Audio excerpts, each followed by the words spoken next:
Hello everyone and welcome to another video on the Toliss Airbus A321, and today we're going to look at non-precision approaches using nav and FPA and track and FPA. So a VOR approach is what we'll use today. This has been a requested video, so hopefully it's of use to you. I am a real-world Airbus pilot, so hopefully this can give some more context on your approaches at home and your home simulation, but obviously this is not for any real-world use or any training. It's entirely just for us to use on our home simulators and to give you guys a bit more of an idea of what we do every day. So we are in Toulouse, Lima Foxtrot Bravo Oscar, and we're going to fly the VOR onto runway 32 right. So if we jump into the flight deck, what you'll see is that we're currently in the hold at a demo. So I'm going to bring up the chart, a little bit more to talk about today, so I'll show you this way. Here we are at a demo flying our hold. It doesn't quite show right because these aren't to scale, but we are expecting to leave a demo at some point and head off to fly the VOR onto 32 right in Toulouse. What I'm going to do is bring up my FMGC. If you need any help with setting up holds or setting up the FMGC for the approach, I have videos which I'll provide links for, which can guide you through that process.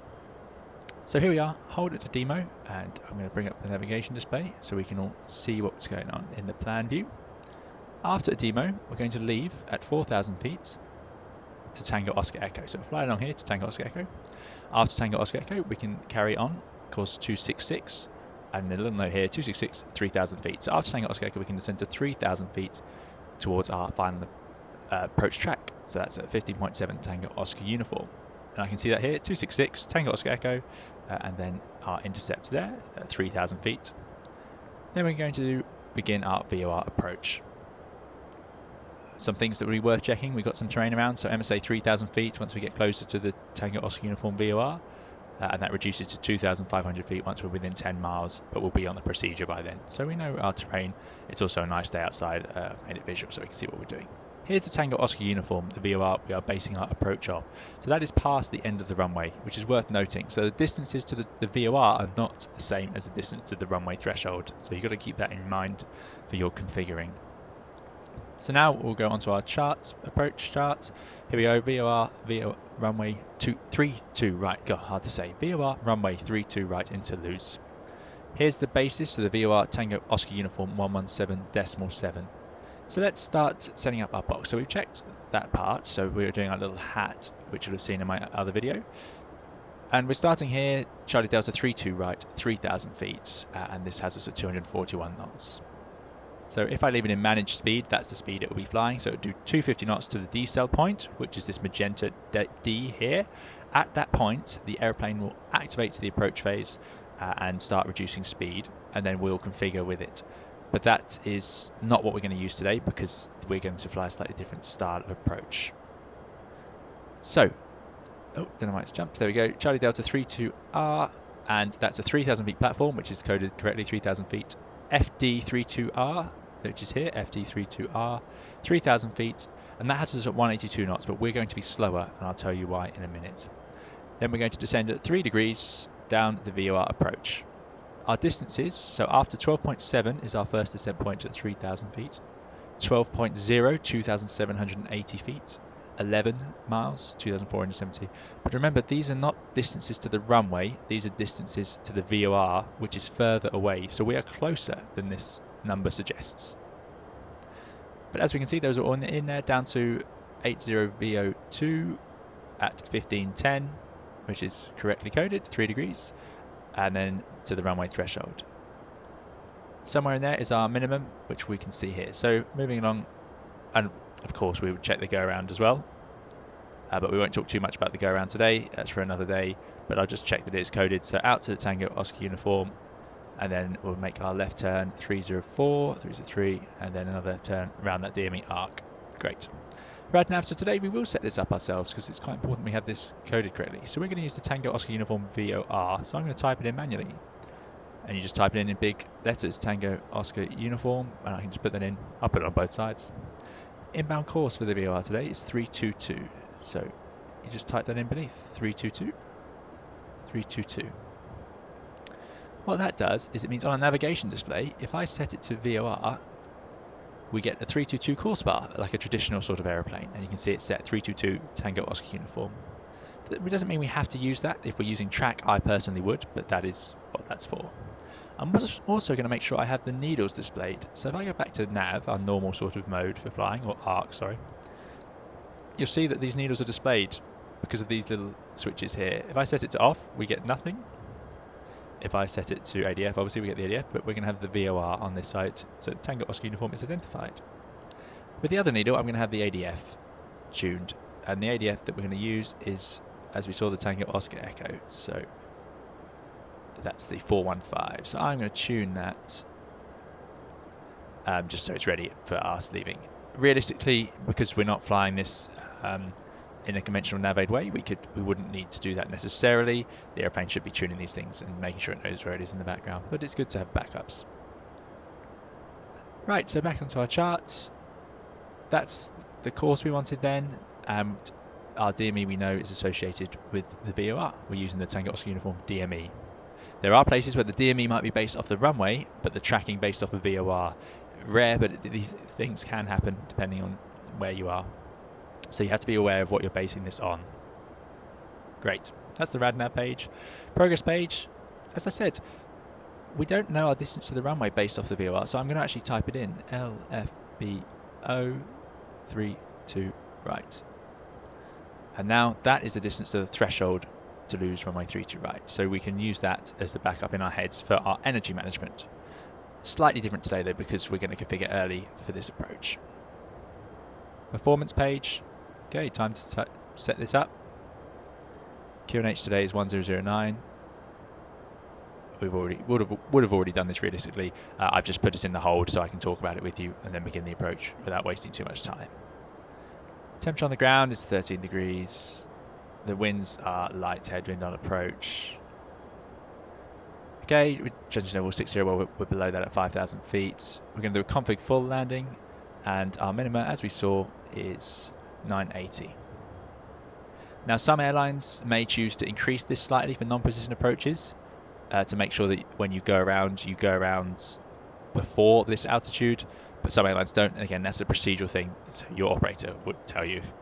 But we're going to just put in 980 today. Keep it simple. Airport elevation, 500 feet.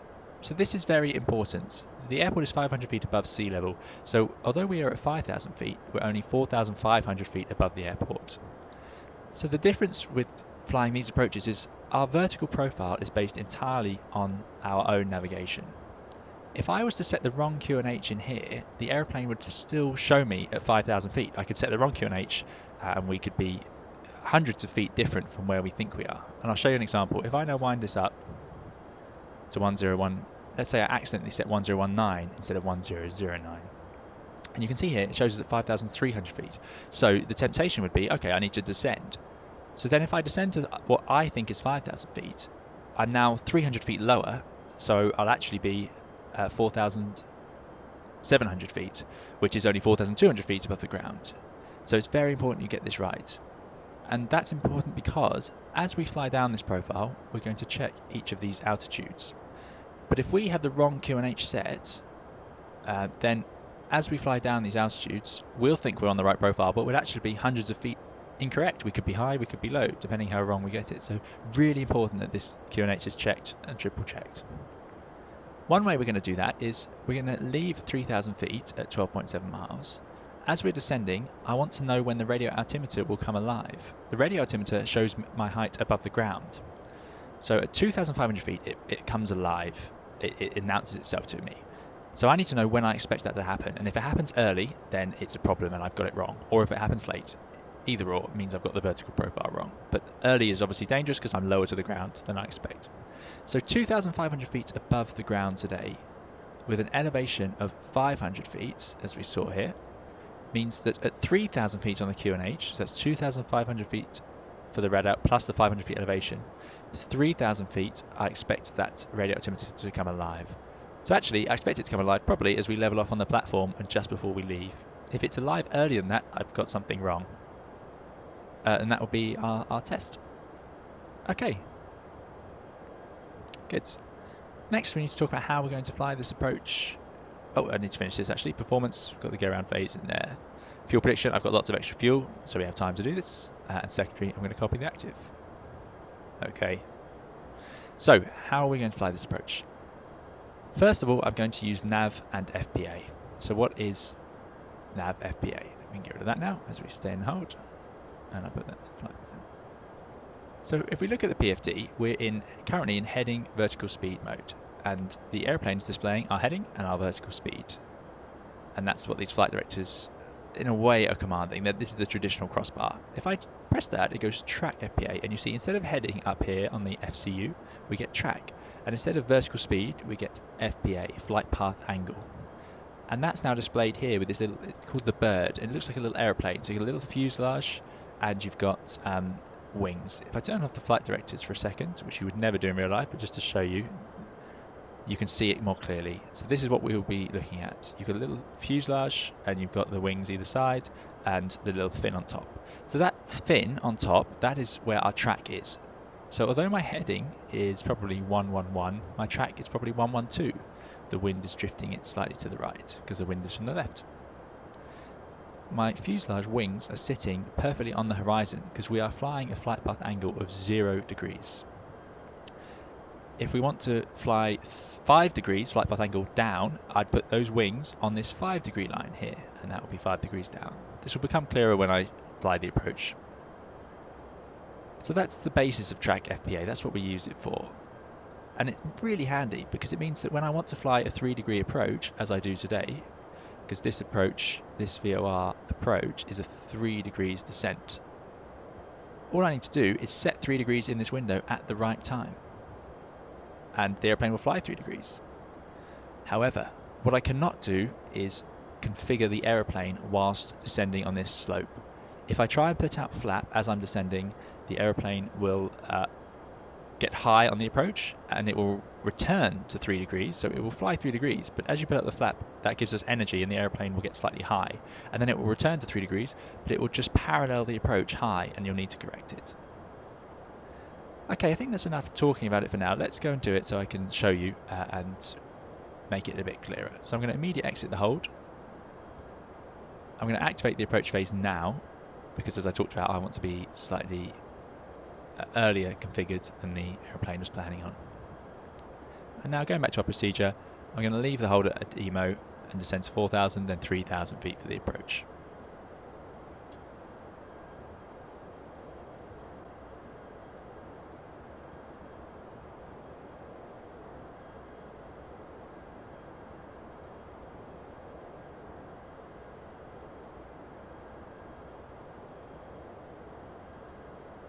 What I'll do as well is I'll leave it in heading vertical speed. This is how we would typically fly at this point until we're a little bit closer in. So how are we going to configure? So by 2 miles before this point, I want to be gear down flap 2 and probably almost flap 3. So that's going to be 12.7, 13.7, 14.7 DME from the VOR. I'm going to put out flap 3, so I'll be gear down flap 3. 1 mile before, so that's going to be at 13.7. I'm going to set my flight path angle. So on this little window, I'll set 3 degrees, but I won't pull it or anything. I'm just going to arm it. And you can do that just by scrolling, and you'll see it appears, and eventually it will disappear. So I'll do that at 1 mile. At half a mile, I'm going to put out my last stage of flap, so that'll be flap full. And then slightly before we descend, so 0.3 miles before this descent point, I'm going to pull. So I'm going to go to 2 dots and pull and get the FPA to do 3 degrees down. That way it will take a second to start, and that way as we pass this point we'll be on the correct profile. Once we're coming down, I'm going to check these altitudes. As each altitude passes, if I'm high, let's say I'm 50 feet high at 11 miles. If I'm 50 feet high, I'm going to correct my angle by 0.5, so 3.5 degrees down will correct and over the next mile, so that by 10 miles I'll be back on profile, and then I need to reset 3 degrees, very important. If I was 20 feet high, I would use 0.2, so I'd use 3.2 degrees down to correct on profile. Only for 1 mile, and then you need to go back to 3 degrees. Likewise, if you're low, so if you're 50 feet low, instead of 3 degrees, you need to go to 2.5 degrees, so a slightly shallower angle to get back onto profile, and then at the next check, you should be on profile, so you can go back to 3 degrees. So let's see how this works out. So this leg is 4,000 feet. We're at 5,000 feet, so I'm going to begin my descent to make sure we don't miss it. And I'm just going to do it in vertical speed for now. So let's do 1,000 feet per minute. Speed, vertical speed, minus 1,000. And I'll just check a few things. So definitely on the correct QNH 1009. The approach phase is already active because I activated it. Excellent. And you've got to be careful as well because, of course, we're not flying straight in. So I need to make sure I've configured in time. So we're going to use nav to cover our lateral tracking. In the next approach, I'll show you using track. But it's much easier to use nav. So why might we fly an approach like this? Why would we fly a flight path angle approach? Because we have the option just to arm approach button and the airplane can do it for us, which I'll show in another video. Well, it could be that the weather's too cold. There are limits to how we can use these procedures. It could be that your airplane isn't navigating properly. So maybe it's lost some sort of GPS, or this is downgraded slightly and you need to use a more conventional approach. This is a very old-fashioned style approach really now. Modern approaches are often RNAVs, where we could just arm the approach a bit like an ILS. Out star. Past the Tango Square, we can descend to 3,000. So I'm going to keep that going down. 1,000 feet per minute. And I'm going to start configuring just to make sure we're ready. So let's put out flap 1. And you can see here this magenta brick. So this is showing us the airplane has an idea of where it wants us to meet the profile.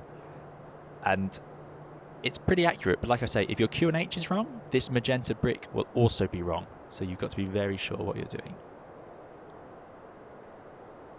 So what I'm going to do is just to start warming us up for flying in track, bring up the VOR. So now we have our VOR crossbar. We can see our VOR needle, this white needle. So I want that to be on 322. So the course is set. As it comes in, you'll see the airplane turn automatically because we're flying this in nav mode for now. And remembering our configuring points, 13.7 is when I need to arm the 3 degrees down. So 14.7 I want to be gear down flap 3. I'm going to use medium auto brake. Should have done that already. There's our outstart, 3,000 feet. So we're now at the platform. We're now turning right, and eventually our heading and track will align with these needles. There's the radio altimeter, exactly as we said, 2,500 feet at 3,000 feet. Pretty reasonable. It can vary if there's a little bit of terrain underneath you, so you need to be aware of if there's any significant hills where you are. Right, let's get out the next stage of flap 2. Make sure we are ready. 15.7 was our, so we need to get the gear down. Arm the spoilers. Lights are on, yep. And let's go to flap 3 now, I don't see why not. So 13.7, remember, so anytime now I'm going to swap to Track-FPA, and now I'm just going to wind in 3 degrees. Not going to do anything yet, just 3 degrees. And then I'm going to pull it at 13 miles. So at 13.2, I'm going to put out the last stage of flap. There's flap full. Slight balloon, no problem, because that's why we do it slightly. 13 miles pull, and now we're in FPA 3 degrees. And you see we're in our little bird. And this extra little triangles, this is the flight director for FPA. Let's put in the going altitude now. 4,000 feet initially. That's in and armed. Okay, now we'll do our altitude check. So I'm going to do this so I can see what I'm doing. Right, 11 miles, 2470. Looks like we're slightly low. Let me bring up the tablet.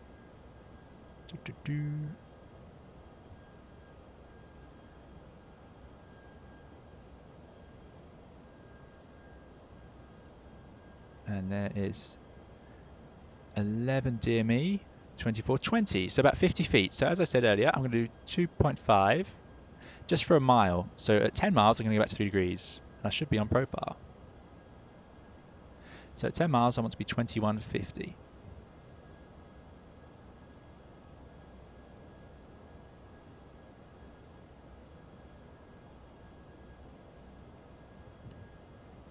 miles, 2150. Perfect. So back to 3 degrees to make sure we regain that profile. Just ding the cabin to make sure they're ready for landing. And this is what we're going to do now the whole way down to our minima at 980. After the minima, if I'm visual, I'll need to disconnect the autopilot and turn off the flight directors because we can't fly using this bird flight director. It's not designed really for humans to use. So let's just do our next check. 9 miles, 1830, 9 miles, 1840, tiny bit high. We'll just do 3.1 per mile, 8 miles, 1510. So we'll turn off the autopilot, disconnect, and then we'll set the track to the inbound runway track for Toulouse, which is going to be 322. So we can just set 322 and then fly it visually to a landing. We need to turn off the flight directors because we're not going to use them, and if we're not using them, we must turn them off. 8 miles, 1510, spot on. Let's put 3 degrees. So 1000 stable and coming up. Well, we're not quite at minimum yet. Now we're getting that glide slope warning. We wouldn't normally, it shouldn't have been tuned, so sorry about that. I'm not using the glide slope, so I'm going to turn that off. That's not something we do in real life because I wouldn't expect to hear it because it shouldn't have been tuned, but there we go. Next check, 7 miles, 1190. So again, a little bit high, just going to put 3.2. And now we're at basically our last check, trying to come up to the minimum. So let's focus on the flying. Yeah, I am visual. So autopilot off, flight directors off, set runway track, 322. And now don't do any major corrections, just gently bring yourself over to the center line. Small corrections now, and just keep that datum rate of descent. So keeping that fuselage sitting at 3 degrees, 800 feet per minute will work nicely for us. You see we're keeping 2 whites, 2 reds quite easily.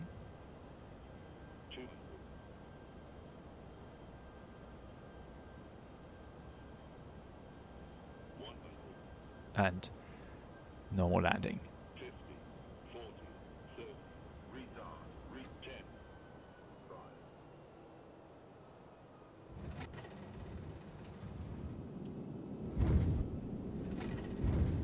And there we go, rolling out of Toulouse. So hopefully that approach made sense to you. And now what we're going to do is just have another look at it using the using Track-FPA. Very similar idea, except for that one we'll simply be doing the tracking ourselves as well.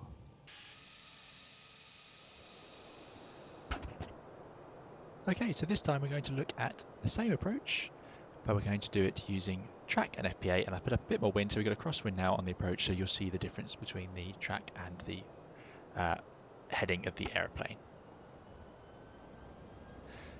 So differences for this, well, it means we're no longer letting the airplane fly around in nav, so we're going to do it using the track mode up here. So I'm going to change it over now, track and FPA.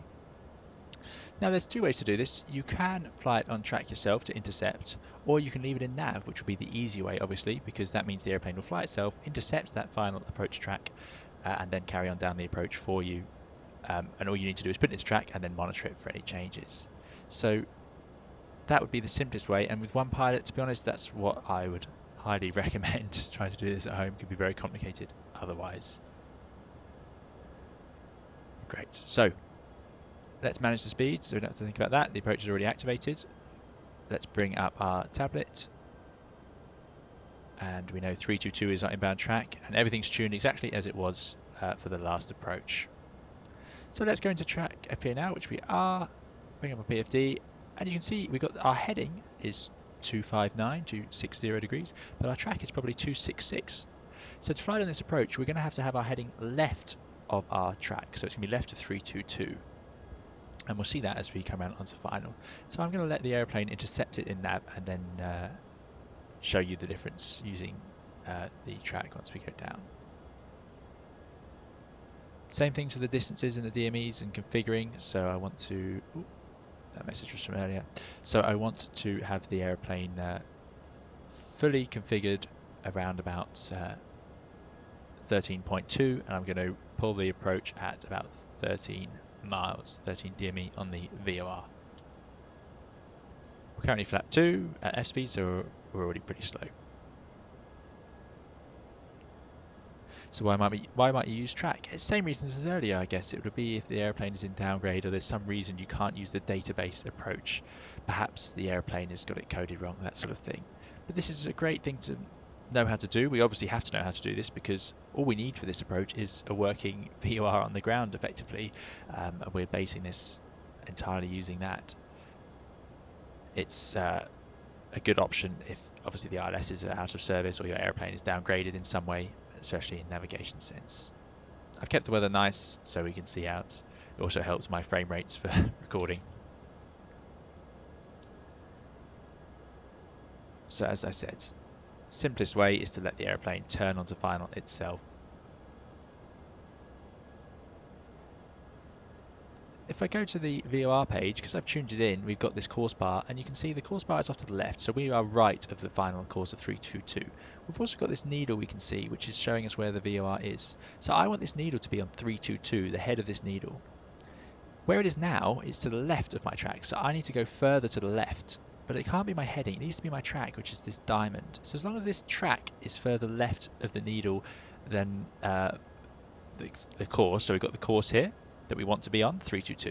We've got the needle which is left of it, so I need to get my track further left of it to make sure that it's then moving right towards the needle. If this green diamond was to the right of this white needle, then that white needle is going to start moving left. So that's the way we do it when we're flying towards a VOR. It's slightly different if you're flying away from a VOR, which some approaches use, but we won't talk about that now. So now this is starting to come in, so I'm getting within sort of 5 degrees of my final approach course that I want, 322. And the airplane's going to turn, but actually let's do it selected. So let's pull the track, and now let's intercept this final course ourselves. I'm going to make sure I don't forget to configure by putting the gear down at flap 3 now, and let's start turning. So let's set 322, and we can see that as we're left, that needle is still coming right and still coming right. Now it's reaching 322, but it's a slight error where you turn. We're also quite far out, 16 miles from the VOR, so it's not very sensitive out here. So there is a bit of error. This course bar will be more accurate for us. Let's make sure we don't miss our configuring point. So we gear down flap 3, arm those. And you can see now we are right of the track we want to be. So the bar is off to our left and that needle is still slightly to the left. So if I stay here, we're just going to go down paralleling the track to the wrong side. So let's bring that left. Exactly as we did with the FPA. Small corrections as you get closer in, but out here we can do slightly more. So I need that green diamond to be left of the white needle to make sure I am actually getting closer and not just paralleling it. And now you can see that the green needle will start to move right. Let's do 315. 14 miles to go, so I'm going to start preparing. Let's arm 3 degrees down. So it's just in there. I'm not going to do anything to it. It's just ready to go. I can see that I'm correcting the track. So the green diamond is left of the needle. It's also left of the blue course bar, which means we know it's going to put us towards that course bar. And we got that wind from the left, so that makes sense. Okay, flat full, 13.3 and 13 miles. We can pull. Now we're in speed, FPA 3 degrees and track. And down we go. I'll set that going altitude at 4,000 feet, ready. So altitude checks as before, 12 miles, 2780. And we are still correcting. I think it's not correcting as fast as I'd like, so let's go to 312, so 10 degrees correction. We need to be within 5 degrees to even begin this approach, and I can see that we are. Okay, let's just keep an eye on these altitudes. March 2470, probably getting a bit low, so I'm just going to correct that. We need to be within 5 degrees, and we can see 322. We're actually probably on 319, so only 3 degrees off, so that's not bad at all. It's not great, but 5 degrees before we can safely begin our descent. Otherwise, we'd have to go around. Altitude miles, 11 miles, 2470. Getting better, still slightly low. Let's correct that, 2.7. You can see why it's quite tricky to do this all on your own. That's why you have 2 pilots working hard at it. So these are quite high workload, these approaches. Especially when you've got all your other checklists and so on to do. Okay, so 10 miles, 2150. And we can see we're getting very close now, so that's good. I'll leave that correcting. 10 miles, 2160.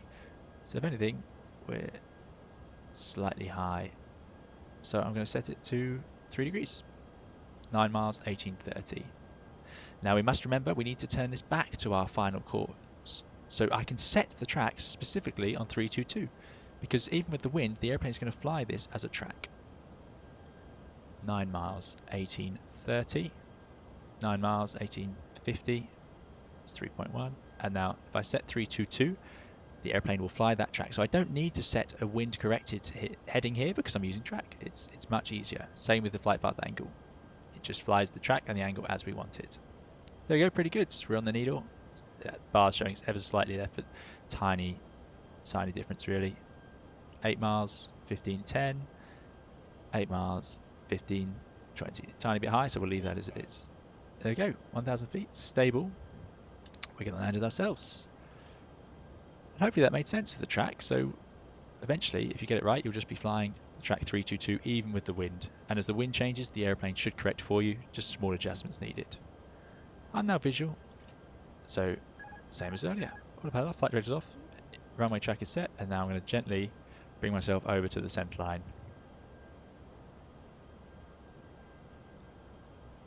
Keeping that reference rate of descent, 800 feet per minute, 3 degrees. Going to be a bit of a crosswind landing as well. I'm not sure those power lines are there in real life. In fact, I'm pretty sure they're not, because that would be quite close to the runway. And now just got to account for that wind. So I know the wind is coming from the left, so I don't want to drift to the right. So there we go, get ourselves on the center line. And now I've got a landing tutorial if you need it for crosswind landings. So let's see if we can put that technique to use here.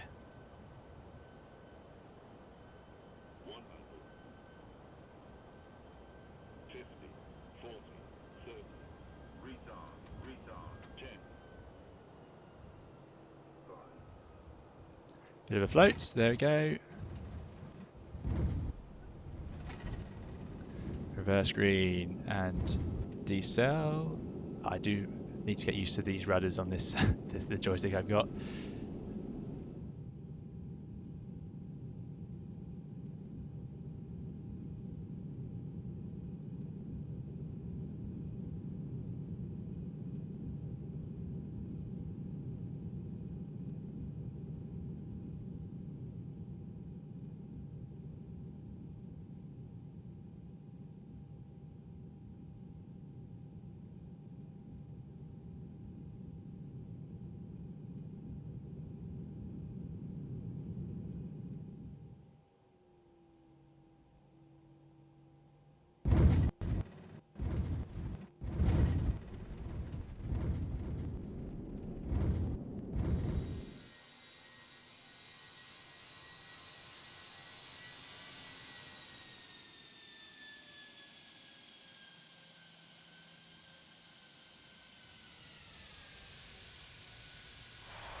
And there we go, bring it to a stop on the runway.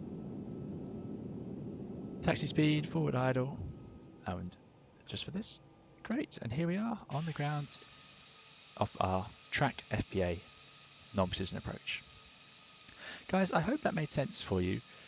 Do post any questions you have. It doesn't cover everything. As I said at the start, this is not a comprehensive video on exactly how to fly these approaches. This is just so that you guys get an understanding of some of the principles behind it for your Toliss, Airbus and home flight simulation. More videos will be coming out soon on maybe some other non-precision approaches, RNAVs, and using the fully managed approach, which I talked about at the start, which is probably what we do in real life to make our lives easier, as well as some other features and probably some more flights soon. Once again, always please leave your feedback and ideas in the comments. Thank you very much for watching, and see you again next time.